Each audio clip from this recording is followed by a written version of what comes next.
Hi, this is Patch Day number 12.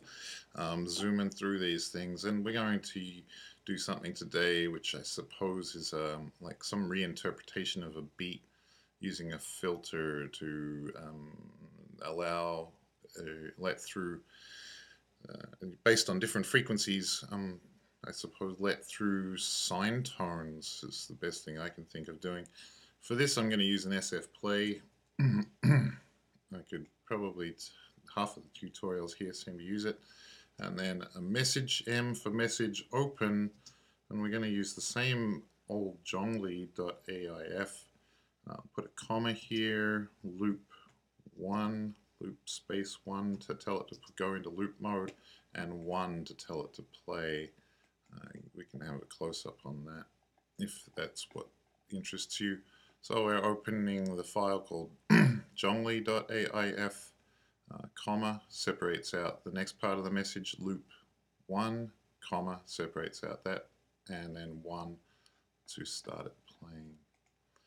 Okay, so to do the filtering for this thing, I'm going to create a FFFB, which is a fast fixed filter bank. I guess I'll use how many? I guess let's go with 5. Oh, yeah, bless me. So there's 5 filters. The first filter we'll put at 50 hertz, and then successive filters. What's that next number for? Oh yeah, the ratio for successive filters, um, which we used H for that for harmonic last time, but we'll use 4. And this is the Q. We'll put a Q of 100. Alright, I might want to remind myself of what those filters frequencies are going to be, so I'll put a comment here. C for comment. The first one is at 50 hertz, then we're doing 4 times 50, then we're doing 4 times 200, then we're doing 4 times 800, then we're doing 4 times 3200, and that is awesome.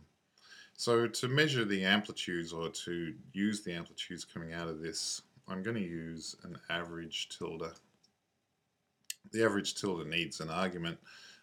Well, it would like an argument, which is the number of samples that the average tilde is based on. So the average is based on 200 samples, then you put a value of 200 in there. If we look at the average tilde, we can see, if this thing's turned on, we can see that it, by default, it says this bipolar average, which is not very useful for today's purposes, even though bipolar is probably a good description of me in many ways. We have absolute, which is more useful, or RMS, which I really, at this point, looking at this thing, not seeing a whole lot of difference, except that the RMS seems to give a higher peak. Yeah, sure, okay. I like the way RMS looks. Root mean squared. Maths, who knew? Alright, so I'll use a message RMS going into my average as well. So RMS, and I guess you'll want to click that. Command clicking objects when you're unlocked works just fine. So that average is now ready to rock, and we're going to use, we're going to subtract, it's not a subtract, let's say something low. Actually, before we do that, let's have a quick look at what that number coming out of average looks like. We need to use a signal number because that is what it is. And when that's playing, we need to turn the audio on, so I might as well have my DAC ready to rock here. And we can see that, yeah, okay, so it sort of peaks out at 0.001 and seems to hang around a lot at like 0.0 whatever.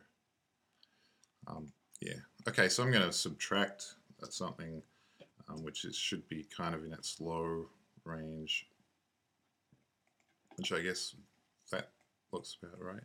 Sure, 0.03.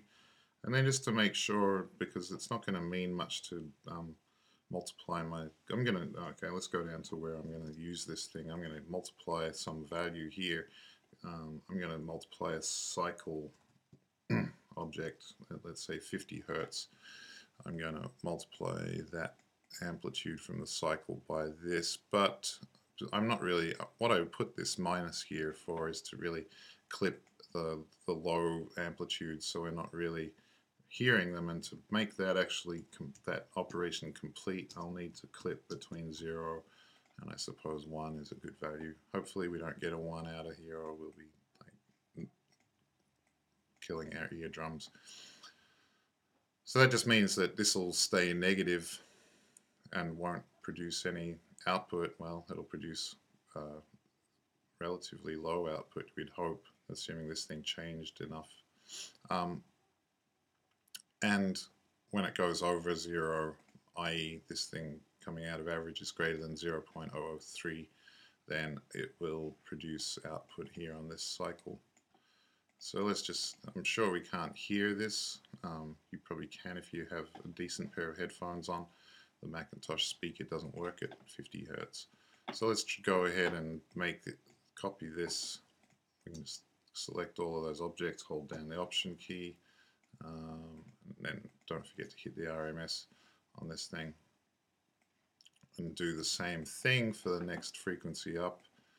Let's drag that across to make it look a little neater.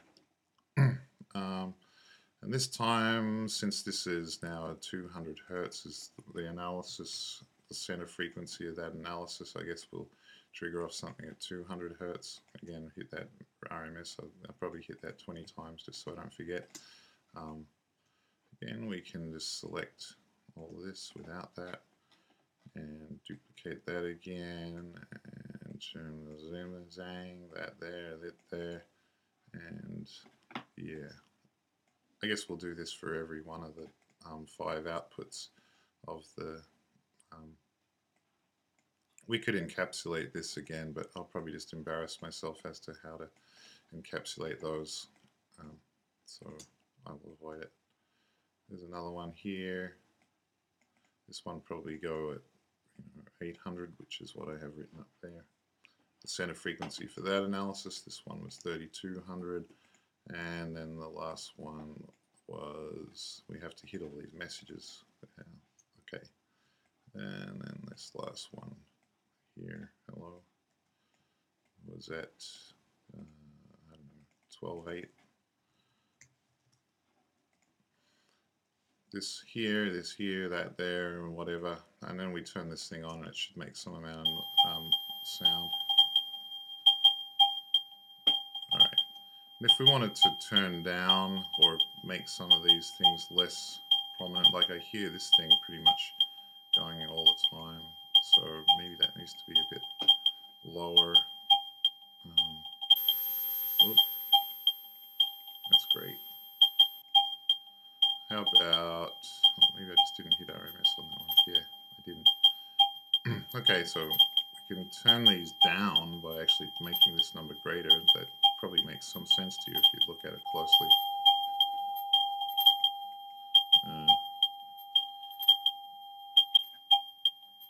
Anyway, that's some kind of idea of how to reinterpret a beat into some kind of sine tone world. And I'll see you on the next Patch-A-Day.